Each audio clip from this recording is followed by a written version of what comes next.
In this demo video, we will introduce privacy-preserving shared access to computing on sensitive data.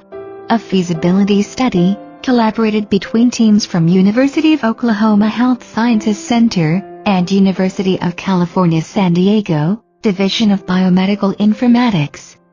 Let us start with a quick overview why sharing data access is important to the participants in a study. The mission of healthcare research is to improve the quality and effectiveness of healthcare for all Americans. NIH, short for National Institutes of Health, is one of federal agencies in the U.S., which provides support for a wide range of biomedical and health-related research, such as the SHS program, which is short for Strong Heart Study. For example, researchers and doctors in the SHS Coordinating Center can obtain support from NIH to conduct the study of heart disease on a target population. Then, the data obtained from the participants can be used to develop new methods for disease prevention and treatment. When the medical data become available, NIH does require sharing data access with other qualified researchers to increase the impact of the study and to improve the healthcare through new research discoveries. Based on the impact of the study and the newly identified outcomes, NIH will invest more funds to support the heart disease study of the target population. Therefore, sharing data access will provide great benefits to the participants. Now, let's discuss with whom, and to what extent, will the sharing data access be granted. To gain the restricted data access, a researcher must submit a detailed plan, describing the types of research to be conducted, to the Strong Heart Study Coordinating Center at OUHSC.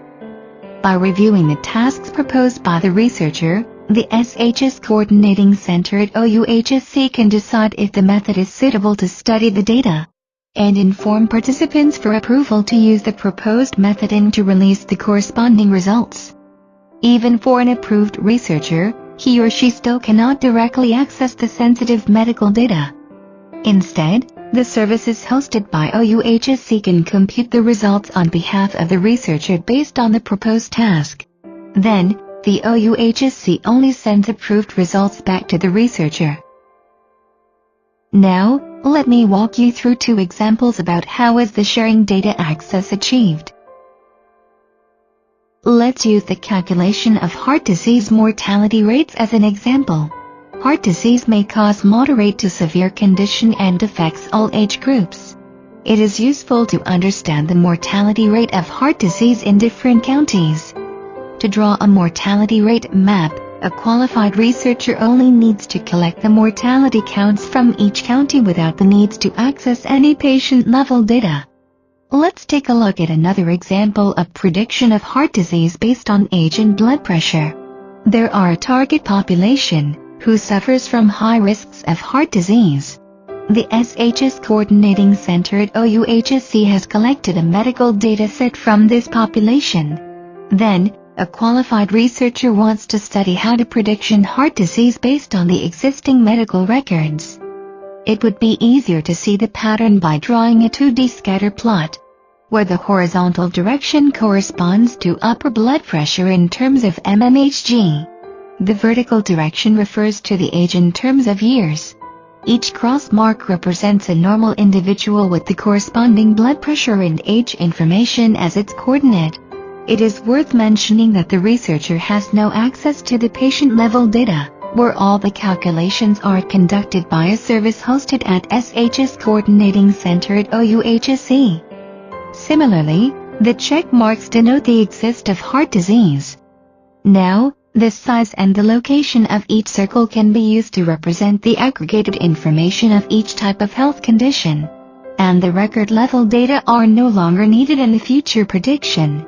Now we can use the aggregated circle information as a result, which can be returned to the researcher, as there is no patient-level data released in this setup. For example, if the researcher has the age and blood pressure measurements of a subject, and he wants to know if the subject is likely to have a heart disease, then, the qualified researcher can check whether the coordinate of measurements fall into the heart disease circle.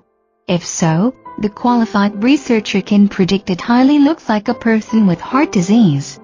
In summary, the proposed framework allows that only qualified researchers can perform approved analysis with restricted outcomes in a secure environment, but without having to access the raw data. In other words, patient data never leaves the SHS Coordinating Center at OUHSC. This is the end. Thanks for watching this video demo.